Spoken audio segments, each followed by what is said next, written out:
BJP के जाने माने नेता रहे और देश में केंद्रीय मंत्री रहे अरुण जेटली ने साल 2018 के जून में इंदिरा गांधी का जिक्र करते हुए वो कह दिया जिसे आज तक कोई नहीं कह सका। आखिर उन्होंने ऐसा क्या कह दिया कि कांग्रेस भी पूरी तरह से तिलमिला कर रह गई थी और उनके बयान के बाद जुबानी वार शुरू हो गए थे। चलिए साल 2018 के उस घटनाक्रम को याद करते हैं। पूर्व पीएम इंदिरा गांधी की तुलना जेटली ने जर्मन तानाशाह एडोल्फ हिटलर से कर दी थी। दरअसल साल 2018 में ही आपातकाल के 43 साल पूरे हुए थे। उसी मौके पर जेटली ने सोशल मीडिया पर एक पोस्ट लिख दिया था जिसमें इंदिरा का भी नाम लिया गया और हिटलर का भी। उन्होंने लिखा था कि संविधान का इस्तेमाल कर इन दोनों नेताओं ने लोकतंत्र को तानाशाही में बदल दिया। इंदिरा तो हिटलर से भी आगे थी। इंदिरा ने तो भारत को वंशवादी लोकतंत्र में बदल डाला।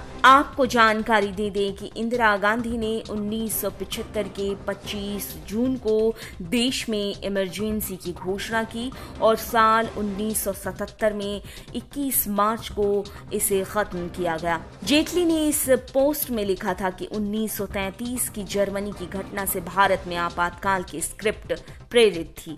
इंदिरा और हिटलर दोनों ने संविधान को कभी माना नहीं। जेटली ने तब इंदिरा की तुलना एडोल्फ हिटलर से करने में कोई कसर नहीं छोड़ी थी। उन्होंने तो ये भी कह दिया था कि इंदिरा ने विपक्ष पर अव्यवस्था फैलाने का आरोप जड़ दिया और फिर संविधान के अनुच्छेद 352 के तहत देश में आपातकाल की घोषणा तक कर दी।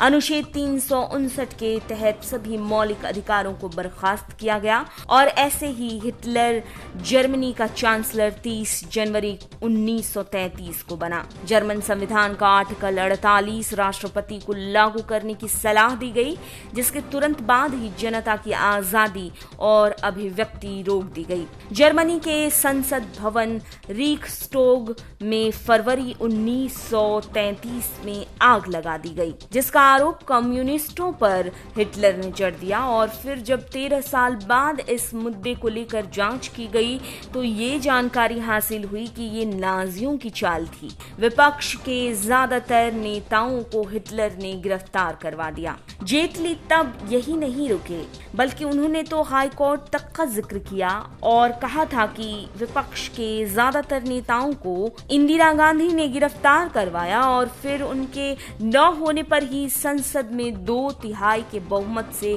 कई तरह के आपत्तिजनक प्रावधान पास करा लिए। संसद की कार्यवाही के मीडिया प्रकाशन को भी रोक दिया गया। संविधान के 42वें संशोधन के तहत हाई कोर्ट के अधिकार को कम किया गया। तानाशाही के सामने कई पत्रकारों और संपादकों ने झुककर चलना स्वीकार कर लिया। उन्होंने एक बार फिर से हिटलर का जिक्र करते हुए कहा कि हिटलर ने चुनाव को खारिज तो किया, लेकिन उसे बदल पाना, ऐसा करने के लिए उसके पास मौका ही नहीं मिला।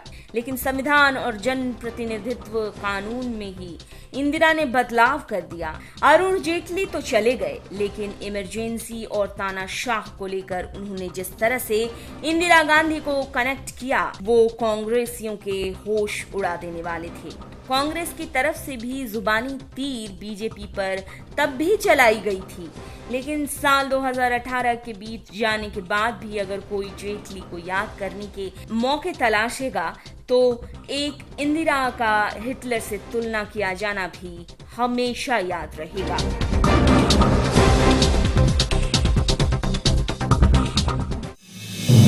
आप देख रहे हैं नेटरिक न्यूज, साहस सच कहने का।